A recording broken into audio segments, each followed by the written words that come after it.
Hey guys, Joe here, and welcome to this 14th episode on the daily sketch series. For today's topic, I wanted to talk about a little bit what you can do to actually improve your drawing. Even though it might seem like you're not making a lot of improvement, I'm sure that if you actually step back and just take a look from your older pieces, you're going to start seeing some progress. Because I know, at least for me, it was pretty tough to see any progress in the past few months because I don't know, I've just been feeling like I do the same thing over and over again. But even so, I still believe that there are a few things that I have improved over time, and it might not be in the way that you imagine it, but if you start counting on those small victories, then you're going to be a much more happier artist and a happier person in general. So yeah, I'm going to share with you the stuff that I do to measure my improvement, I guess you can say, or maybe to see if I'm really making any progress so far.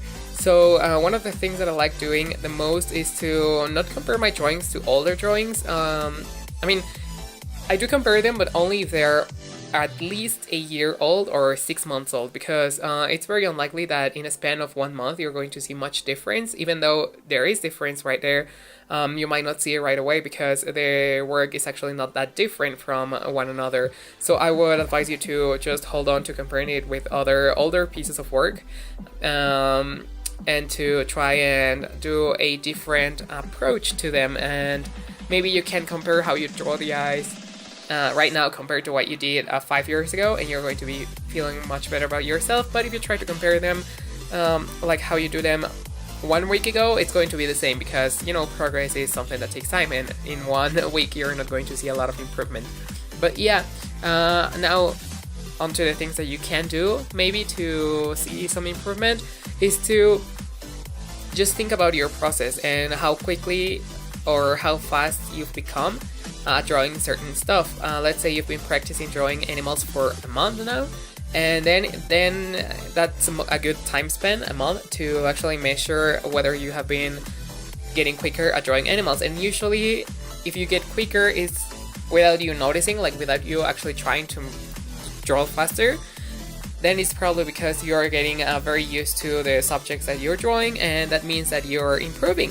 So even if you don't see a great deal of improvement in anatomy, or maybe your concepts, or maybe composition, if you are able to draw faster than before, then you're going to see, like, it's a good measure to I guess measure your success or your progress in your art. And that's something that I do quite often. I initially, since I record most of my sketches so far, I can very easily tell how long the footage was for each single drawing that I did. And that's a good way to like see how I'm making progress, like how I'm being faster at drawing faces. And yeah, it's something that really makes me happy. And even if it doesn't seem like a very big victory, it still counts as a win in my book. And yeah, it's always nice to remind yourself of the things that you're doing right, so that you don't get discouraged from the things that you're doing wrong. Because, you know, it's also very important to know when you're making mistakes, so that you can work on those mistakes and further improve them. But it's also okay to just take a step back and see what other things you're doing right already, so that you can feel motivated to continue on working on your stuff. Now, if you feel like you have made no progress at all with your art, then just try to think about what things you've been doing to actually improve your pieces. Because one thing is to draw daily, but if you draw daily making the same mistakes over and over again, you're not going to get better. Like, there is no way you can improve if you are constantly making the same mistake over and over again and you don't learn from it. You have to first identify the mistakes that you find in your art before you can try and work them out. So let's say that you've been drawing for 5 years now, and you think that every piece of art you make is pretty decent, and you don't see any mistakes in them. Like, you see that you are not maybe near hyper realism, but you're not bothered by analyzing your piece and critiquing it yourself. And so whenever someone comes around and tells you that your art hasn't changed a lot in the past few years, then you might get a little bit upset. But truly, as I said in one of my previous videos, it's better to take every kind of criticism into account, whether it is positive or negative, where it comes from someone experienced in art or someone like who's a total noob in art. And the reason why it's important to consider them is because it's always nice to have the perspective of other people into consideration when you're doing art, because even though you cannot please everybody around you, it's going to help you grow to know what other people see wrong in your art. It doesn't mean that you have to change it if you don't want to, but if you feel like that comment is coming from a place in which they're right, even if they're not being nice about it, then it's better to just try and work it out. So if it happens to you that someone says that you aren't improving and you thought you were doing okay art in the previous 5 years, then you can stop and analyze your drawing and see what's wrong. In the case of portraits, like let's say you're drawing portraits, maybe the eyes are a bit too cartoonish for your taste right now, or maybe you can see that you draw ears too big, or maybe you can work on your perspective or stuff like that, you know. And you don't have to shield yourself behind everything that, well, that's just my style, because if you do that, then you're not going to grow.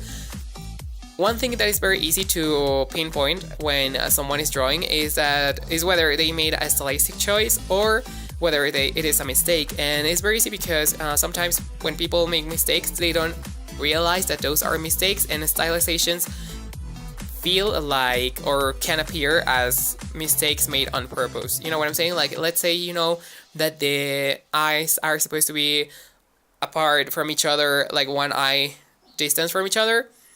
So, like, if you were to draw 3 eyes on a face, that would be the standard measurement for a face.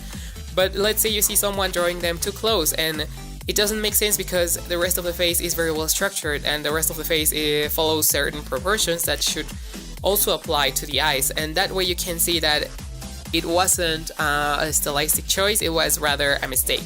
And I mean, it could be a stylistic choice if it was justified, but I mean, most of the time those are mistakes and you can spot them right away. So it's important to know first the rules before you try and break them. So yeah, I got away from the point a little bit because I tend to ramble a lot, but yeah, I wanted to say that if you think that you're not improving in art, even with the tip that I mentioned before of comparing your art with older pieces of work as opposed to stuff that you just did 1 month ago, then it's probably best to see what you're missing out on your pieces, and then you can try and study and get better at that thing that is causing you to see your work as not worthy of something. Maybe it's even like something as simple as the scale of the drawings that you're doing. Maybe you started off very, very tiny, and then you worked your way up to more bigger scale-sized papers or canvases or surfaces in which you painted, and that's also a nice improvement. And vice versa, maybe you started very big, like drawing on walls and stuff, and now you're able to also draw on very tiny pieces of post-its and stuff like that. So yeah, just count your wins where you can, and also make sure that you're listening to what people have to say to you, because any feedback is good feedback. Now, we're near the end of the video. I hope you enjoyed it, and also don't forget to like it, subscribe if you want to see more, turn on post notifications if you want to see my content right away when I post it, and yeah, thanks for watching.